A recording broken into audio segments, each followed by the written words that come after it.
Eternal Wedding Collections by Chungat Jewelry. ഇതെല്ലാം എന്റെ കല്യാണത്തിന് വാങ്ങിയതാ. വാവ്, ഇതെവിടുന്നാ? MV Chacko golden diamonds Angamaly. കുടുംബവും കച്ചവടവും നോക്കാതെ ജോലിക്കാരന് വേണ്ടി ജീവിതം സമർപ്പിച്ചുവെന്നും തൊഴിലാളിയെ സ്നേഹിക്കേണ്ടത് എങ്ങനെയാണെന്ന് താൻ പ്രവൃത്തിയിലൂടെ കാണിച്ചു കൊടുത്തുവെന്നും ലോറി ഉടമ മനാഫ് പറഞ്ഞു. Angamaly De Paul institute of science and technology സംഘടിപ്പിച്ച മാനേജ്മെന്റ് ഫെസ്റ്റിൽ മുഖ്യാതിഥിയായി സംസാരിക്കുകയായിരുന്നു മനാഫ്. അതിന്റെ വിഷയത്തിൽ മൊത്തം കേരളം ഒരുമിച്ച് നിന്ന് മതസൗഹാർദ്ദം എന്താണ്, മനുഷ്യൻ എന്താണ് വാല്യൂ, അത് കാണിച്ചു കൊടുത്ത ഒരു സന്ദർഭമാണ് ഇപ്പം ഈ കഴിഞ്ഞത്. രണ്ടാമത് നമ്മൾ പഠിപ്പിച്ച ഒരു പാഠാണ് ഒരു തൊഴിലാളിയും ഉടമയും തമ്മിലുള്ള ബന്ധം. എല്ലാവർക്കും ഒഴിഞ്ഞു പോകാവുന്ന ഒരു കാര്യമാണ്. ഒരു ലോറി നഷ്ടപ്പെട്ട് അതിലെ ഡ്രൈവർ നഷ്ടപ്പെട്ടു, മുതലാളിക്ക് ഇൻഷൂർ കിട്ടും. അതിപ്പോൾ വണ്ടി കണ്ടാലും കണ്ടില്ലെങ്കിലും ഇൻഷൂർ കിട്ടും. പക്ഷേ ഒരു തൊഴിലാളി ജോലിക്ക് പോകുന്നത് ഒരു വിശ്വാസത്തിൻ്റെ പേരിലാണ്.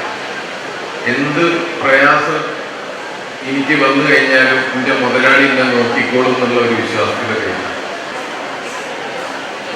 തീർച്ചയായിട്ടും എന്ത് ചെറിയ സംരംഭം തുടങ്ങിയാൽ നിങ്ങളെ ജോലിക്കാരെ തോളിൽ കയ്യിൽ ചോദിച്ചാൽ മതി, എന്താ സുഖല്ലേ? തീർച്ചയായിട്ടും അതിനുള്ള റിസൾട്ട് അവൻ്റെ ജോലിയിൽ കാണിച്ചു തരും. സോ ഞാൻ എൻ്റെ തൊഴിലാളിക്ക് വേണ്ടിയിട്ട് ഞാൻ അവനെ സ്നേഹിക്കാന്ന് പറഞ്ഞില്ല, പക്ഷെ ഞാൻ കാണിച്ചു കൊടുത്തതിൻ്റെ പ്രവൃത്തി കൂടി എങ്ങനെയാണ് ഒരു തൊഴിലാളിനെ സ്നേഹിക്കേണ്ടത്. 72 ദിവസം ഊണിലും ഉറക്കലും ഞാൻ ഒരൊറ്റ ലക്ഷ്യം വെച്ചിട്ടാണ് പോയത്. ഞാൻ കിടന്നുറങ്ങിയത് കർണാടകയിൽ ഒരു വാടക വീട് എടുത്തിട്ടാണ്. വാടക വീടിന്റെ ഓണറോട് പറഞ്ഞത് അൺലിമിറ്റഡ് എഗ്രിമെന്റാണ്. എത്ര ദിവസം കൊണ്ട് ഞാൻ ഈ വീട് ഒഴിഞ്ഞു വരുമെന്ന് എനിക്കറിയാം. മാസം വാടക കൃത്യം തരും, പക്ഷെ വീടിനെ എഗ്രിമെന്റ് ചെയ്താൻ പറ്റില്ല. ചിലപ്പോൾ 1 കൊല്ലം കൊണ്ട് ചെയ്യും, ചിലപ്പോൾ 2 കൊല്ലം കൊണ്ട് ചെയ്യും.